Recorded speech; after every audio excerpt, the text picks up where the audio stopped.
Hi friends, welcome back to our channel. So இன்றைக்கி ஒரு இன்ட்ரெஸ்டிங்கான வீடியோ தான் பார்க்க போகிறோம். ப்ரீவியஸ் வீடியோவில் சொல்லியிருப்பேன், ரொம்ப நாளுக்கு அப்புறம் மழை பெஞ்சிருக்கு, ஸோ செடிகள்லாம் செம்மையாக இருக்குது பார்க்கன்னு. ஸோ அப்போ எடுத்த வீடியோ தான் இது. ஸோ பாருங்களேன், உண்மையிலே பார்க்க அவ்வளோ ஒரு அழகாக அற்புதமாக இருக்குது. அதுலேயும் இந்த குருவிகள் சத்தம்லாம் வேறு லெவலுங்க, சொல்ல வார்த்தையே இல்லை.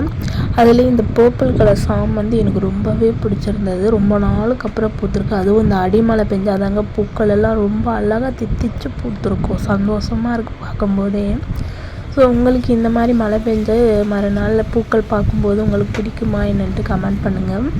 அப்புறம் பார்த்திங்கன்னா இந்த எல்லோ கலர் சாமந்தி பார்த்திங்கன்னா மழை பெஞ்சு முதல் முறையாக பூப்பிட்டுருக்கிறதுல சின்னதாக தான் பூத்துருக்கு. ரொம்ப நாளுக்கு அப்புறம் பூத்துருக்கனால சரி ஓகே பரவாயில்ல அப்படின்னு விட்டாச்சு. இது பார்த்திங்கன்னா ஓரளவு பெருசாகவே பூத்துருக்கு, ரொம்பவே ஹாப்பி. அப்புறம் பார்த்திங்கன்னா எங்கள் அம்மா எங்களுக்காக புளிக்குழம்பு செஞ்சிட்ருக்காங்க. ஸோ ரொம்பவே சந்தோஷம். அதுவும் மண்பானையில். உங்களில் எத்தனை பேருக்கு மண்பானை சாப்பாடு பிடிக்கும்னு சொன்னால் எனக்கு ரொம்பவே பிடிக்கும். ஸோ ஆமாங்க, வாழ்ந்தால் இப்படி ஒரு லைஃப்பை வாழணுங்க. மண்பானையில் சமைச்சு சாப்பிட்டு செடி கொடிகளில் குருவி சத்தத்தோடு இப்படி லைஃப்பை என்ஜாய் பண்ணி வாழணுங்க.